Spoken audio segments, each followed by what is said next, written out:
Welcome to the Cruz Elite Podcast. I'm your host, Taylor Cruz, and today I'm going to be sharing with you one of my favorite exercises of all time, and it happens to be one of the highest payoff exercises that I have ever learned.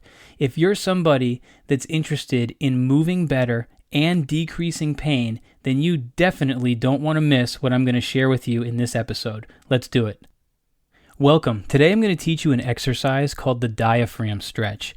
Now, the diaphragm stretch is an amazing drill. It's been super useful for me over the years, but as a coach introducing this to hundreds, if not thousands of people at this point, it has been absolutely astonishing how much this single exercise can help a person. And it's got a lot of benefits that we'll cover on this episode.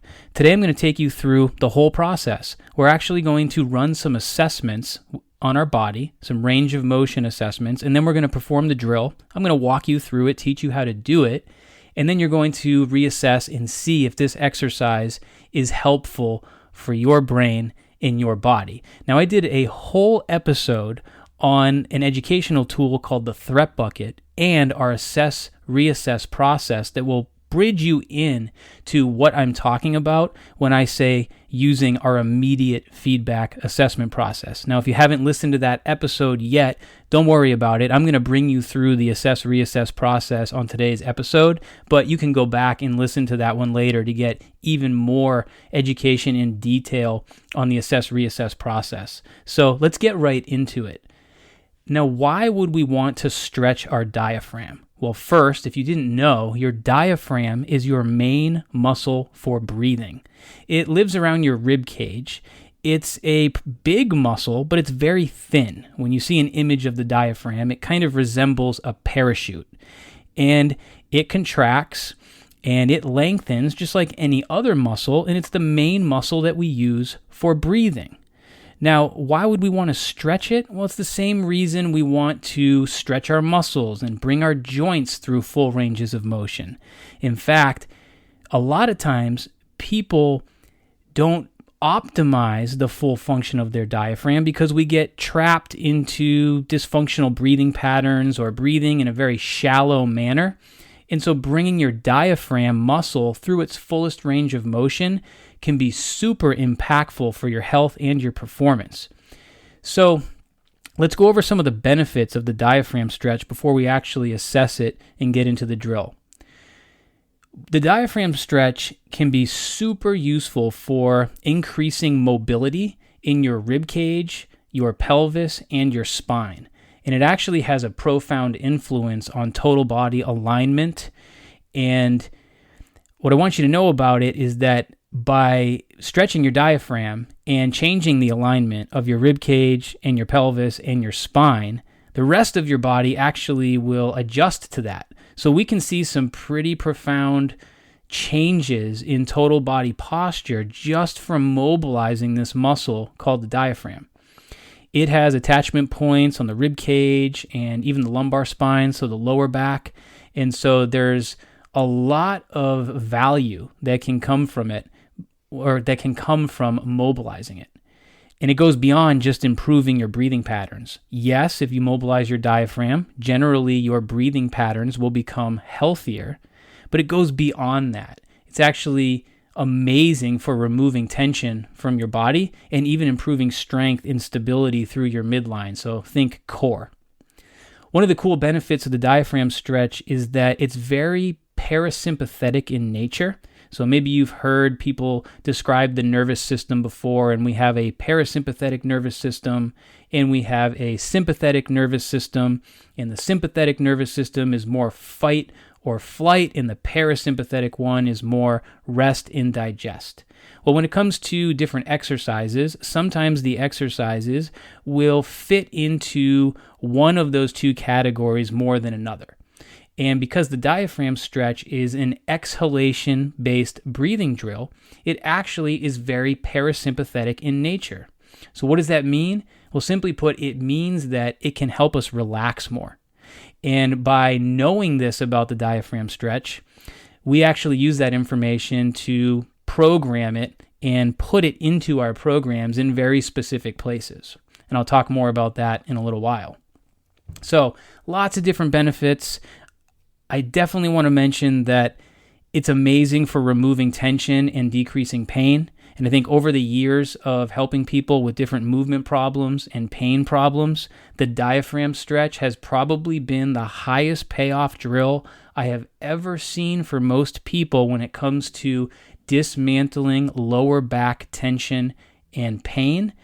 And it will also be super valuable for doing the same thing for the mid back. And I've also seen people get amazing results with different neck pain that they have or tension that they develop around the shoulders and through the cervical spine.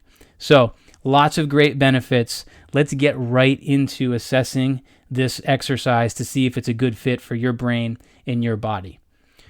So revisiting the reassess process really quickly. Basically what this is a way for us to get immediate feedback on whatever it is that we're doing.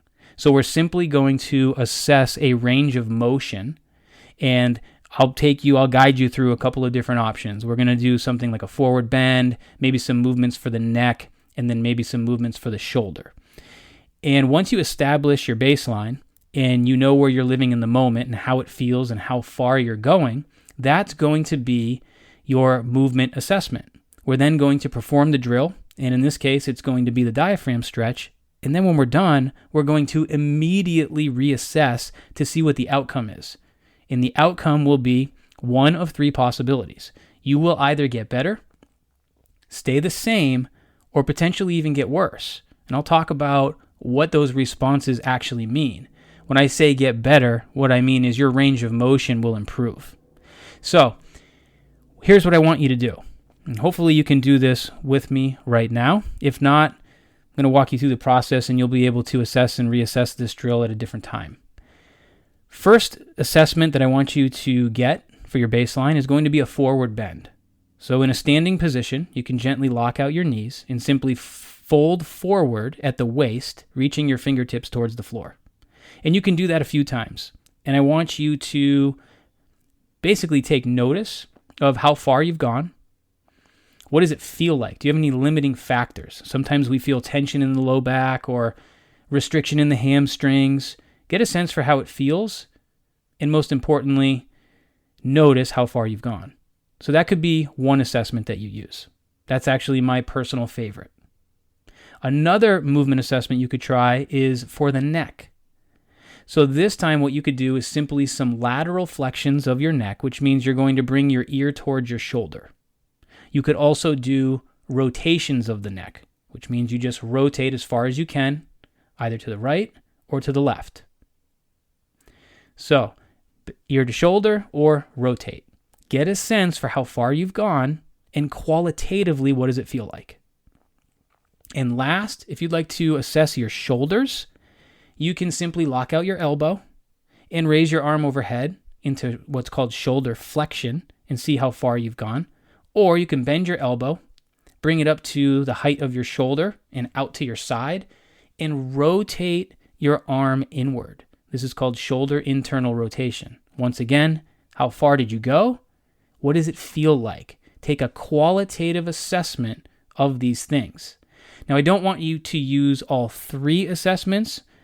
I think it's probably better to choose one, maybe two, because what you're trying to do is, through some practice and exploring the assessment process, you want to find the range of motion assessment that gives you the fastest, most reliable information on what your body's outcome is to the exercise. So to keep it simple, if you want to keep it simple, just pick one of these ranges of motion. For me, it's going to be forward bend. Now let's get into the drill. So for the diaphragm stretch, the iteration that we're going to do, I'm going to have you laying on your back. So get yourself laying on your back. You want to bend your legs, bring your heels in pretty close to your butt. And if you need to put like a pillow or something under your head just to support your neck, definitely do that. You don't want to feel any stress in the upper back or neck. Some people will need that, some people won't. From there, the first thing that we're going to do is set the position that we need. What I want you to do is a posterior pelvic tilt, and that's a fancy way of saying lift your belt buckle towards your forehead. So by lifting your belt buckle towards your forehead, not aggressively, but you definitely want some movement there. I want you to then maintain that posterior pelvic tilt, and you're going to maintain it through the entirety of the whole exercise. Now take your hands and put them on your ribs. Get nice and relaxed. Make sure you're in good alignment, good posture, kind of lengthening up through the crown of your head. And I want you to take a great big inhale through your nose and fill up your lungs as much as you can. As soon as you have that big inhale, open your mouth and throat, and I want you to forcefully exhale everything until you have nothing left. You're going to make this sound. It's a very deep hiss. That's the sound that we want. So your mouth is open, your throat is opened, and I want you to forcefully exhale everything until you have absolutely nothing left. And then at that point, I want you to try to get out even more. And you might make some goofy sounds at that point, some gurgling sounds. You're putting a lot of effort into it. That kind of a thing. And it's going to feel like there's a lot of effort and a lot of contraction coming from your core muscles. As soon as you're fully out, you can then relax your position and take a moment to recover your breathing using your nose only, not your mouth. And just chill for a second. It's intense. You definitely don't need to connect one repetition into the next. Okay? Now, I want you to do it again, but this time, better. So, get yourself into position. Tilt your belt buckle towards your forehead. Put your hands on your ribs. Take a great big inhale. Fill all the way up. Open your mouth and throat. Forcefully exhale. But this time, keep your ribs as wide as you can. And if you do that effectively, you're going to feel what we call a vacuum effect in the abdomen, where your navel is actually moving inward towards your spine a little bit.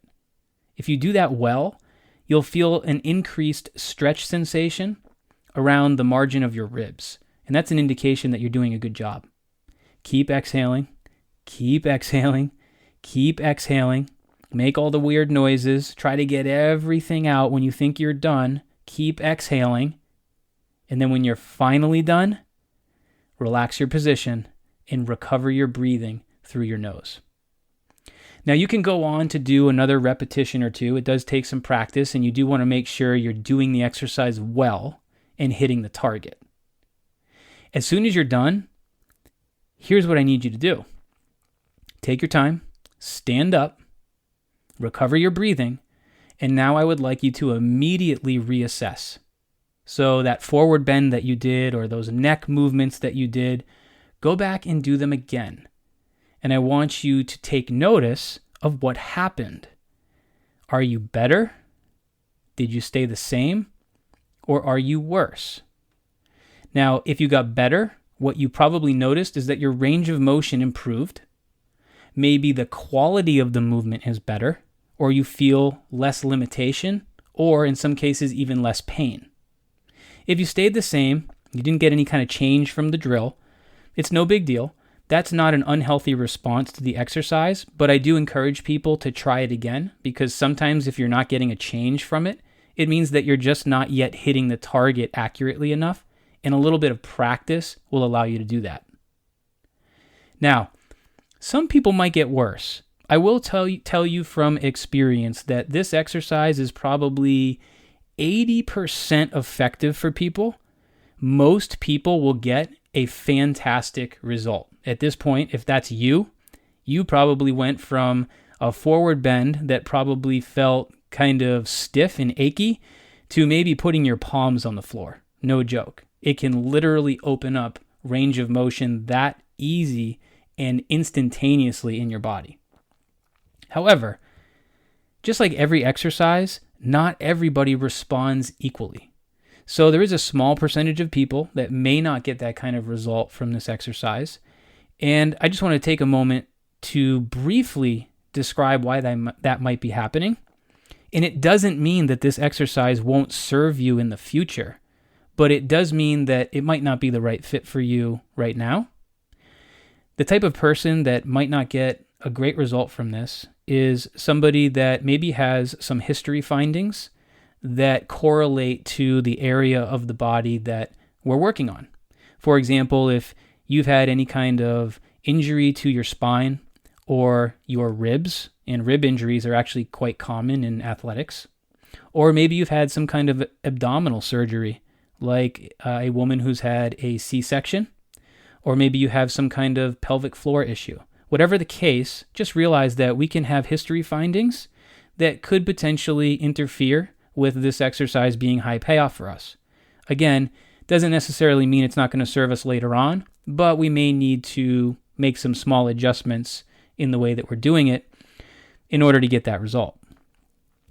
There is a type of person that doesn't necessarily do that well with exhalation-based breathing drills, which is interesting because breathing is kind of getting popular in the movement and rehab world, and most of those breathing exercises are very exhalation dominant, and there is a lot of people who don't do well with them. And one of the reasons that could be is that some people are very hyper aware of their internal body. We call it being very hyper interoceptive, which means that they just have a higher level of awareness of certain parts of their internal body.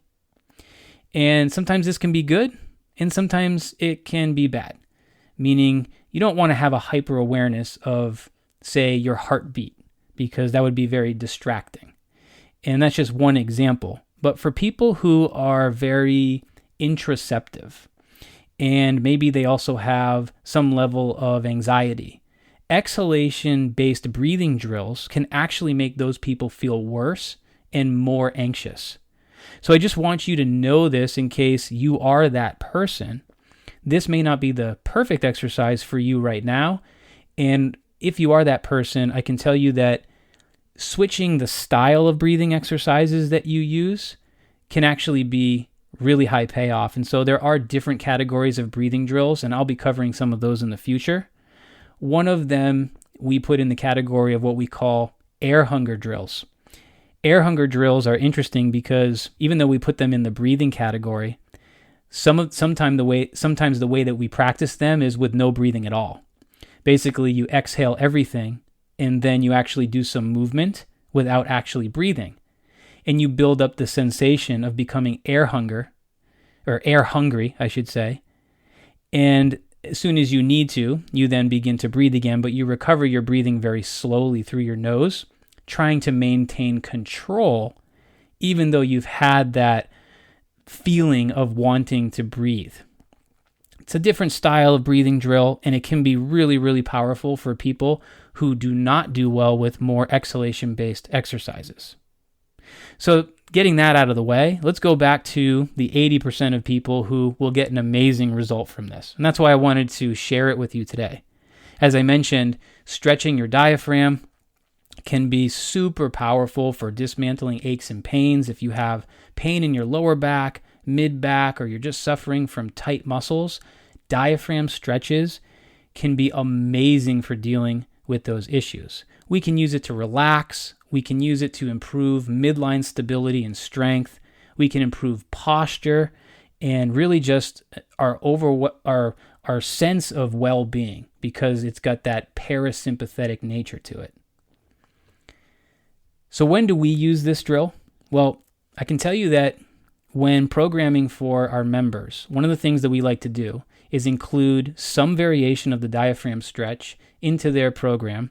And I say some variation because at this point we have a dozen or so positions that we actually do this mobilization out of. Today I just shared the most basic one, which is the backlying version. But we try to include this in every single workout for our members because of how powerful it is. And I'll tell you that we normally put it at the end of the workout, because at the end of the training session, we want to start kind of shifting towards more of a parasympathetic state where we've done our training and now it's time to relax and kind of get closer to that rest and digest kind of behavior, if you know what I mean. So I put it at the end of a workout, usually in most cases, rather than the beginning of a workout. The reason I don't put it at the beginning of the workout is because it is so parasympathetic in nature. it causes people to get a little bit too relaxed before it's time to work out and train. There are some instances that I will recommend doing the diaphragm stretch before you train, and that is if you come into your workout session and you're already stressed out.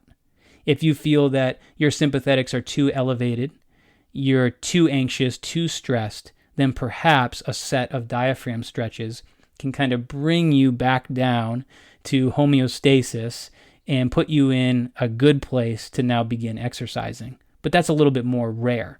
Like I said, I like to put it at the end of the workout most of the time. We also use this on recovery days.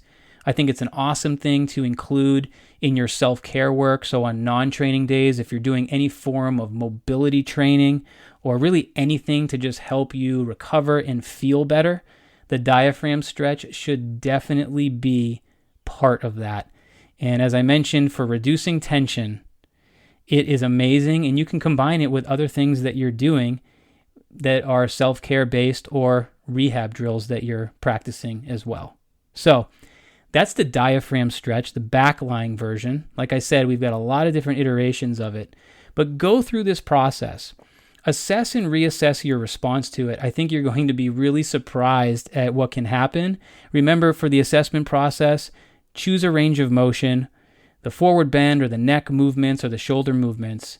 Get your baseline, see where you're at, then perform the diaphragm stretch. Roughly 3 to 5 repetitions should do, and then immediately reassess.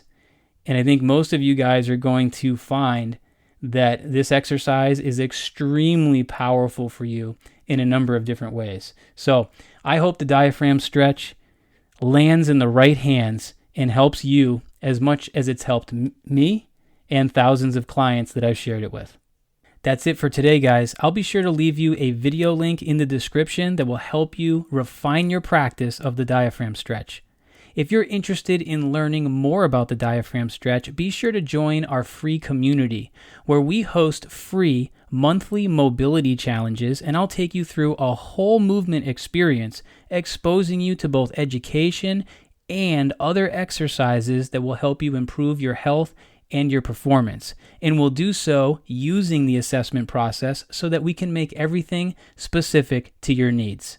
Thank you for being here today and for listening. Till next time.